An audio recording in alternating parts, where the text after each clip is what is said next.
instrumentally right now, this is awesome, but I find that even hard to say right now, that this, it's like it sounds good, but it's like, it's fucked.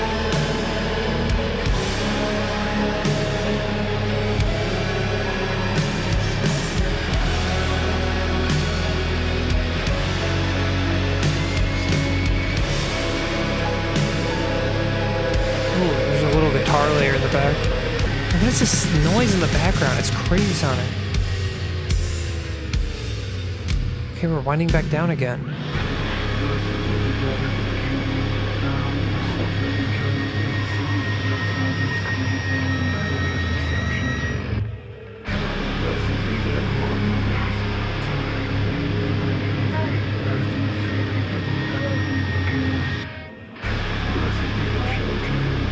Dude,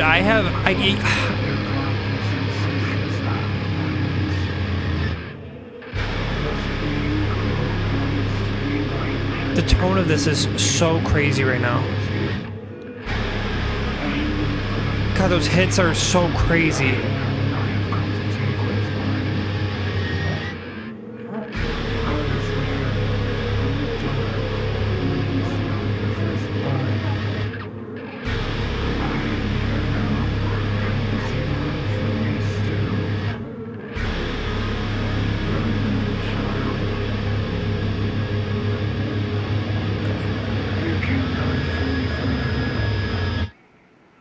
Okay, don't love that one. Sonically, it's pretty incredible. The cuts in and out of like this nightmarish sequence and the way it would like build in and then it would kind of like slowly fizzle out and it'd be kind of like lull and quiet again, and then it would just kind of pick up again, and just kind of these ups and downs. Really interesting. The atmosphere in this track was incredible. The tone of those screams at the end are so crazy, but when does this happen? Blessed be the daughters of Cain. So is there more siblings, potentially? Or is that just kind of like it feels very like religious tone behind that term, but speaking more generally here, but bound to suffering eternal through the sins of their fathers committed long before their conception. Okay, so Ethel isn't the first victim, and maybe that's what they mean by the daughters of Cain. All of the victims, potentially. I'm no good nor evil, simply I am. No, you're just evil. I don't even know. Yeah, I don't really want to dwell on this one more than I already kind of have. I'm just going to say that it sonically sounded really good. I don't know. Kind of the worst part that I'm kind of hung up on this song is I'm not sure if this is from the perspective of the event that was mentioned during Hard Times. I don't know if this is that event or which again, there's no good outcome here. The somehow even worse outcome is that this is not that situation and this is another incident, and that is the worst part potentially. Okay, I'm just going to keep rolling. Quite the tone shift, but okay, let's keep going. August Underground, track 10. Let's see what this one's about. Oh, I can't click on it. Wait. Okay, I can't click on the microphone? Okay, it might be an instrumental. I'm going to assume it's an instrumental because it has less streams than the rest of the songs. That seems to be the trend, so alright. Let's lock in. Let's see what...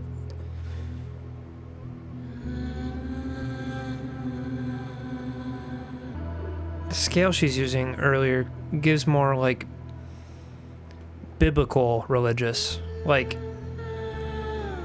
you're thinking more like, probably a horrible example, but you're thinking more like Abrahamic,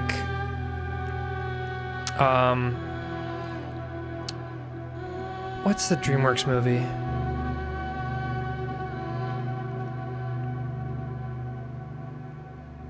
Oh, the Egypt one with Moses and... Okay, I'm gonna shut up.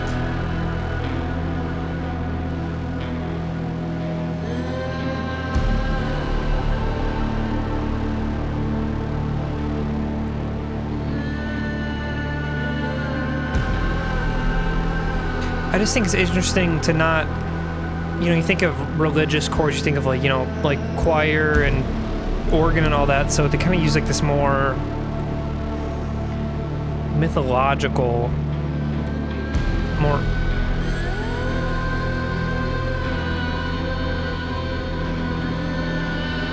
not mythological, but more traditional kind of scales here is really kind of interesting to go after a track like the last one.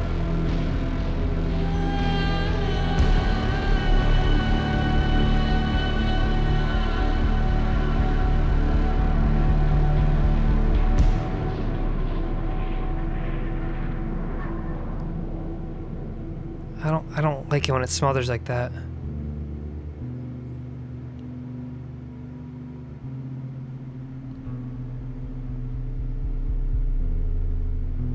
Also don't like that knocking. It sounds like knocking, and I don't like that.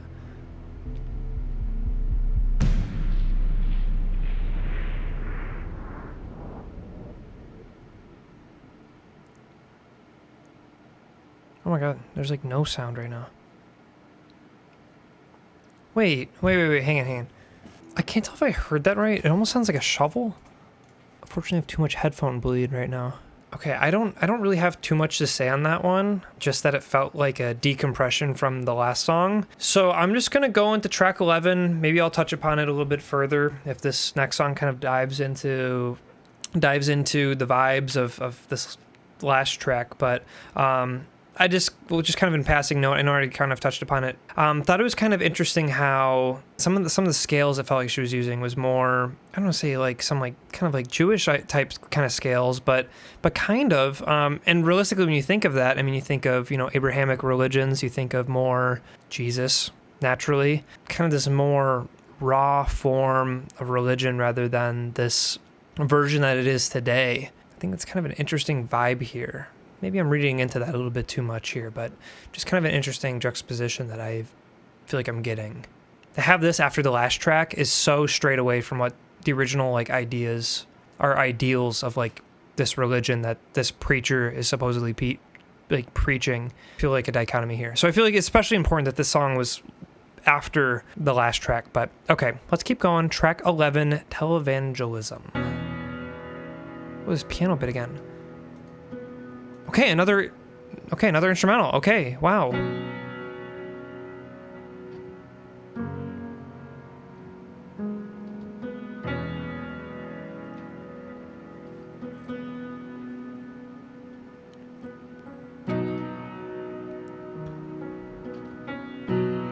Now these chords feel more traditional church chords. Even just the accompaniment of it being just like a regular piano and just piano really now kind of lends to that kind of modern religious vibe, especially with it being televangelism. I mean, that kind of spells it out there.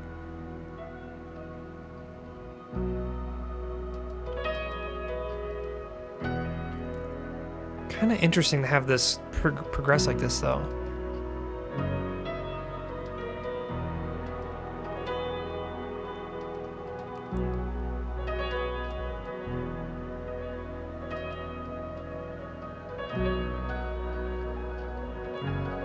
Ooh, yeah.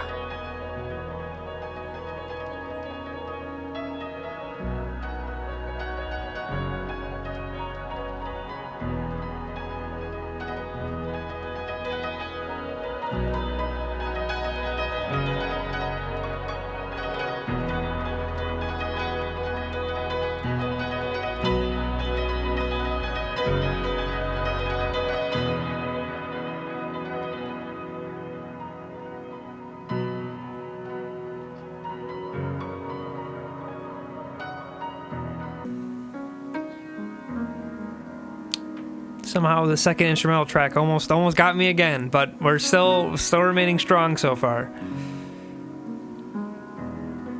Yeah, now we're getting mono. Yeah, we're getting distorted. And also the TV static we're getting here with the televangelism. It's like this pure thing is now becoming distorted.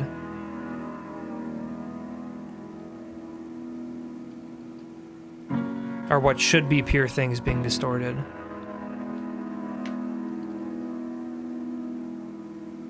There's been a couple references to TV static or just kind of like TVs or like radios, or I don't know what it all means, especially with this song and this kind of outro section. If there's a larger picture here that I'm missing potentially, that's being related to that, but completely improvised by her. I can tell, but not like there's a certain way that she was playing, especially in the end where those kind of notes were becoming a little bit more erratic, I would say. I don't even know totally. Just so lost in the emotion of the music where you can hear the frustration of her situation in her playing. So that definitely didn't feel like a scripted or written song. So I can definitely understand that and feel that. So that definitely makes sense. 2 tracks to go. Track 12, Sun Bleached Flies. Okay, we still got some of that hiss. These chords are still feeling very churchly, so definitely pick up from the last song.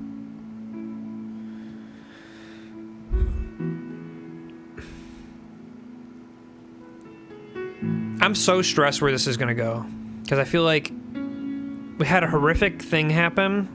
The last 2 songs have been kind of unpacking that a little bit. Sun bleached flies sitting in the window sill, Sun bleached flies. waiting for the day they escape. What I wouldn't give to be in church this Sunday, listening to the choir so heartfelt, all singing, God loves you, but not enough to save you. It almost sounded like a vocoder, but it just so thickly harmonized. Good luck taking care of your Ooh, this little chord bit there. so I said fine, Ooh. 'cause that's how my daddy raised me. If they strike once and you just Yeah, we kind of have like this organ, like, not totally a drone because the chord is changing, but this organ undertone thing going on. And if I bend under the weight that they gave me, then this heart would break and fall as twice as far. The more it hurts, the less it shows. I feel like the kick and the snare are like a little bit early. I don't, maybe I'm just off, but Like they all know. That's why I can never go back home. And I spend my life watching it go by from the sidelines. I'm gonna pause here. Hang on. Okay, I'm gonna pause real quick here. I'm really just kind of trying to think about this dynamic between the piano and the guitar in this album. This has been mostly a piano type song. It's just been kind of, I'm still trying to think that there's more of a reason to when these elements play in. At first I thought it was maybe like a potential of the piano being like Ethel and like the guitar being like this other guy character. And that might be it still, but I think it might be a little bit more general. Where I feel like this piano might still be Ethel. And it's like when she's, maybe I'm reading too into this, but I don't know. I like this for my headcanon. But like right now, this track is so piano rich and there's no guitar. You know, we're talking about, you know, church on Sunday and all that choir. You know, we're giving the church accompaniment thing. I feel like the guitar kind of kicks in when she's feeling more rebellious. Like it comes in on like American Teenager, or like when she's out with this other guy, this guitar element comes in. Just an observation. I don't know if that's totally correct. Maybe there's some overlap and I'm totally wrong, but I like that. I like this kind of piano being her instrument, being representative of Ethel's character, and how the kind of the religious tones underneath that, and kind of this more rebellious guitar sort of tone being more so what she's striving for. I'm gonna keep rolling though. I'm still not quite totally sure what to make of this, what the song's about so far, but just want to throw that out.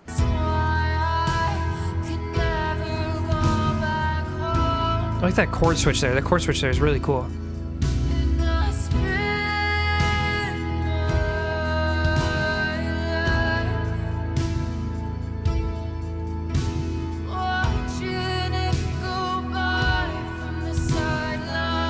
Now, from the sidelines, we're getting this like American Teenager kind of imagery again of like the football field, and just kind of her childhood of being what she should be doing as a kid, but watching it go by from the sidelines. She should be on the sidelines, like enjoying like football and all that. Instead of, she mentioned that she was like crying in the bleachers and whatnot, because of what she's gone through. Kind of a devastating line here, but.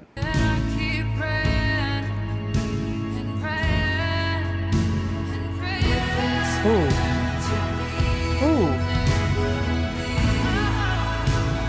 Ooh.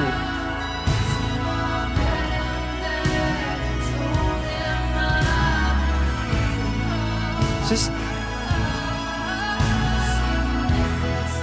I almost couldn't. Is this a harmonica? I almost can't even tell right now. It's like so. It almost sounds like a saxophone, which it might be.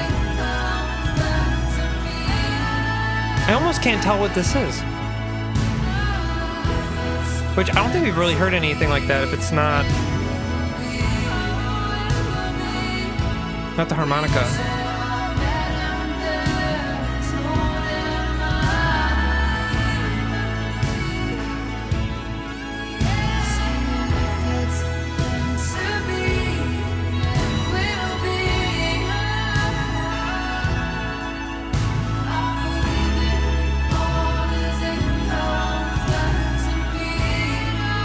What does it mean? Why?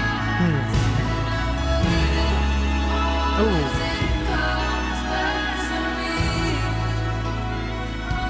This top layer is so interesting.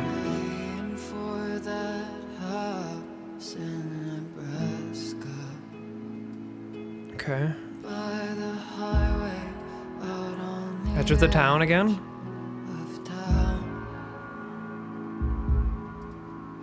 Oh, the room texture here, the Foley.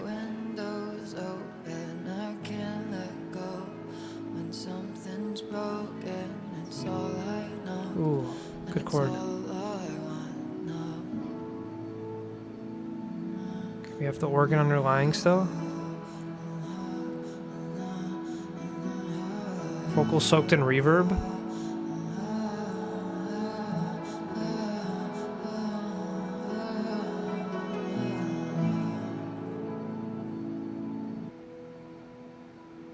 We're really holding out this last note.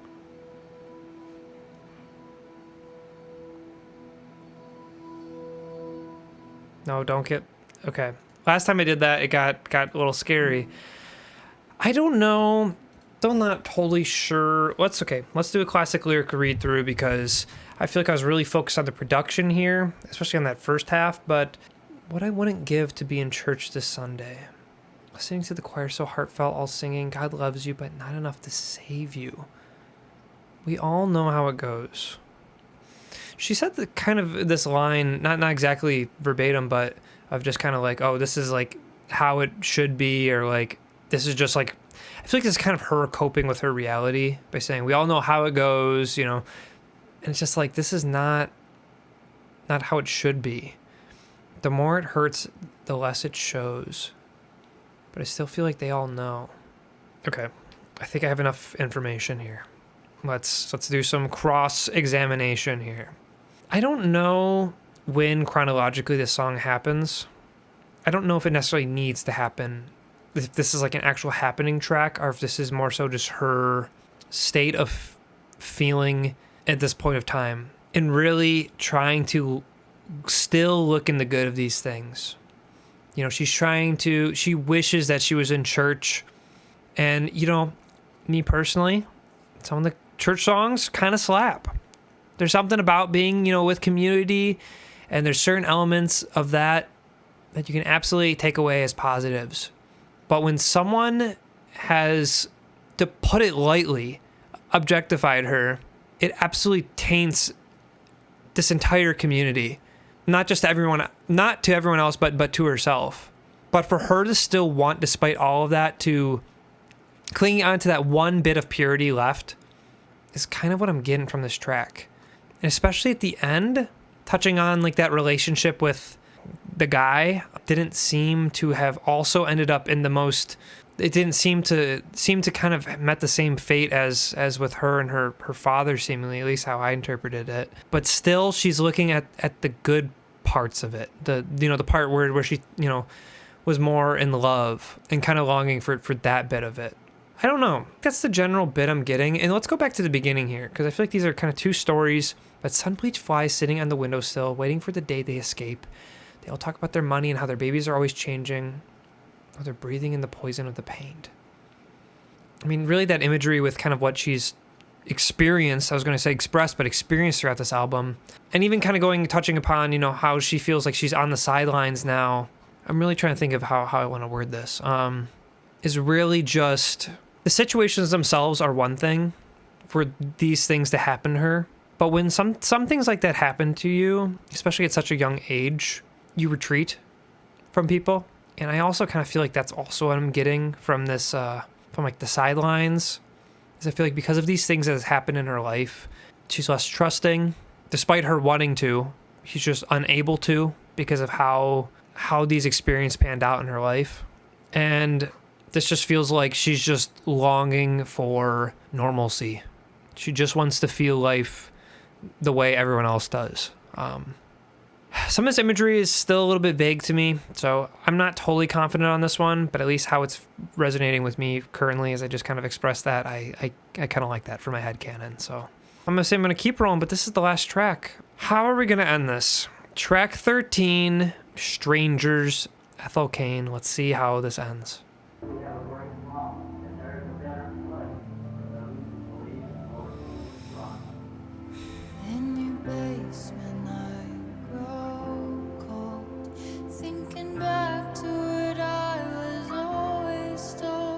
Don't talk to strangers or you might fall in love. Freezer bite your sweet divine. You devour like smoke bovine hide. How funny, I never considered myself tough. Huh? Hang on. Okay, I'm gonna let her keep going, but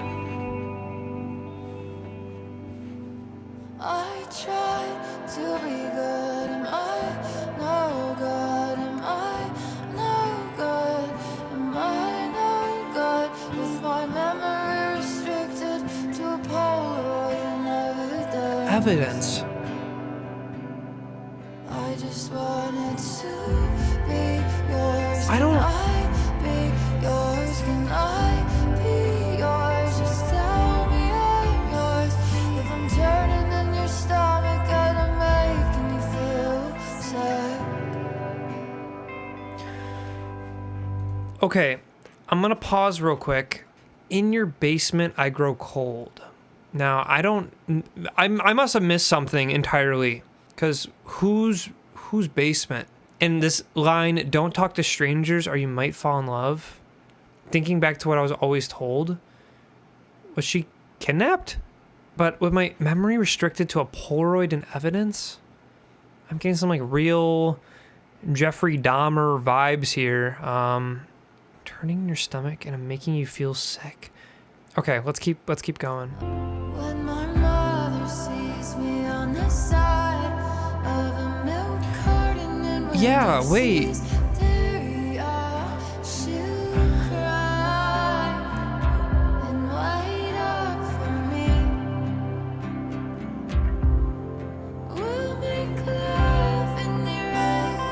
Attic, okay.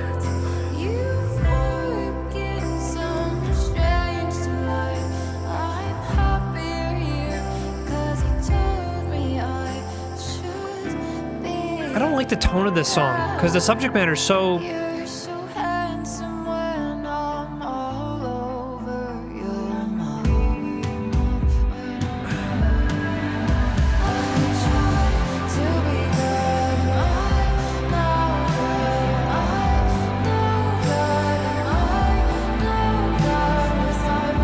But we're okay. Let me cook. Let me cook. It's this fucking guy.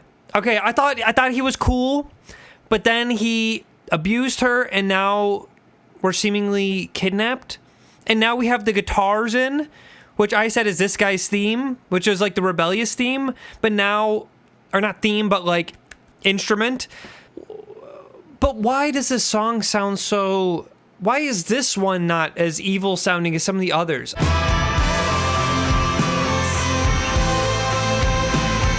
feel like I'm not reacting as hard as I want to right here because I'm just really thinking how is this story going to end? I'm just so focused on this right now.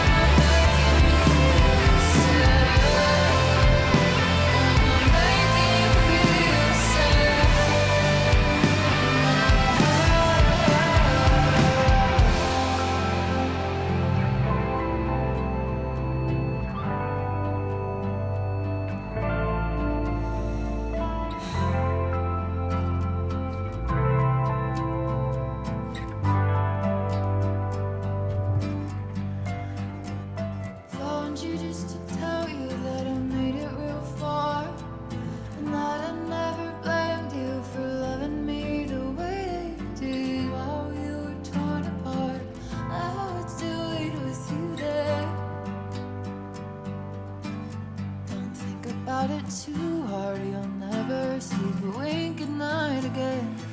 Don't worry about me and these green eyes, mama, just know that I love you. And I'll see you when you get here.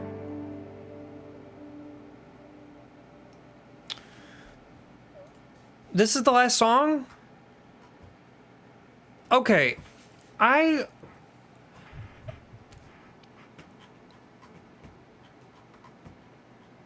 Okay, cat checkpoint. Gonna take a break from the emotional vibes. Here's another cat. Here's a little bit of a break in your emotional damage. The album. How is this the end? I don't know. I don't like this ending. I'm really trying to think of like this is unfortunately not what I'm getting from this song and this album is this is a cautionary tale. There's no happy ending here, despite me wanting that. Okay, I'm gonna just kind of hop into album recap mode. Preacher's Daughter, Ethel Cain. Crazy album, crazier story. And I know I had my interpretations, but I feel like I'm really missing something here. I've kind of harped on it throughout this album. I think really this kind of blend, or kind of this, not even blend, but kind of this dichotomy between the piano being more like her religious upbringing and more purity and more what's believed to be more pure Ethel, and then this kind of guitar of being more rebellious. But I feel like whenever this guitar comes in, it's usually kind of some bad shit's going on usually. Her feeling in the dumps, like American Teenager, pretty synthy, pretty guitar based, argue that's kind of just like an angsty track of just someone just being, uncomfortable with where they're at and in life, questioning God, questioning, people being sent off to war and their reasonings for that. You could, if you really want to discredit everything, you could kind of take it at that, and that's why there's guitars and whatnot. But Family Tree, I'm gonna unfortunately really have to do some deep dives here and pick up some of this nuance that I feel like I'm losing, because I thought this relationship between this guy and Ethel's character was turning out, started off kind of romantic, or it seemed that way potentially. Family tree and hard times happened, and it was just emotional damage with the preacher father. Thoroughfare was kind of a nice little upwards momentum romp, and then it went all down here from there, all downhill from there. Gibson Girl was devastating. This one, however you pronounce it, devastating. It had 2 instrumental tracks that made it seem like, now August Underground. Now the last track touches upon being like in a basement, but what does that mean? I don't want to re-listen to this song because it's kind of scary, but I just want to go through the lyrics real quick on this one, because I'm on fire. Daddy's left and mama won't come home. What fear a man like you brings upon a woman like me? I can see it in your eyes. Okay, those green eyes that you mentioned again. I wanted to read that back because I wasn't totally sure who's that about. At first, on first listen, I thought that was more so with the preacher, which it might be, but now it might be, if we're going from Gibson Girl, Thoroughfare Gibson Girl to this, it could be about this guy as well, or it could be both, and it's just the evil theme of the album, of just both evil characters. But I'm just trying to think of the I really want a moral here. I really want a good moral in this album, but I just can't find it. You have this story of this girl who just initially, you know, if we're thinking chronologically with like hard times, just wants someone to confide in. She wants to confide in her father, and her father takes advantage of her. Sets her on this trajectory in life, and when she is met with someone later on in life who can actually provide her potentially love, they violate that trust again, and somehow even worse is they kidnap her. I'm sorry, I'm kind of stun-locked here. I don't really know what to say.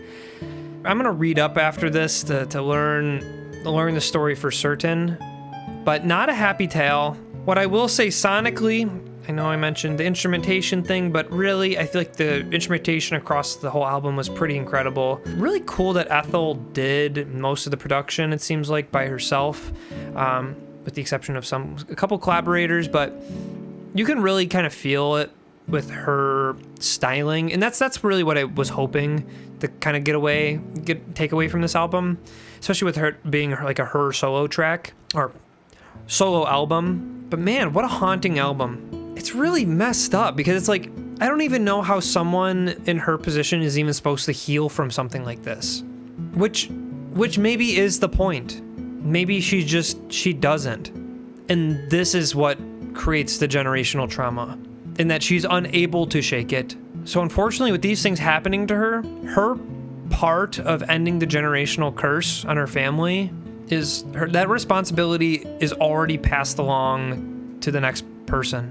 She is unfortunately unable to, I don't want to say unable to, but it's just, at least in the context of this album and how this is painting it, it's just, it didn't give her a chance. I feel like it didn't even give her a chance to break free from this. Yeah, I'm just gonna wrap this up. Thanks for watching, I guess. Yeah, I don't even know what to say. I'm gonna go to sleep tonight and have nightmares of this album, most likely. I guess what I will say is thank you, maybe, to whoever recommended me this. I don't know when I'll listen to the other album, because I don't know if it's equally as devastating, but it seems like this is about a story about breaking generational trauma. Maybe the next album isn't as evil and there's a little bit more of a tinge of hope, or any tinge of hope. That would be lovely. So, okay, I'm gonna end the video. Thanks for watching. If you have any recommendations of what to listen to next, I don't know if I should trust your offerings because this was emotional damage, but regardless, I'd be willing to hear whatever you have to suggest. So please let me know what you want me to react to next, and I'll do it. But otherwise, I'll catch you in the next one. Happy Halloween. Bye.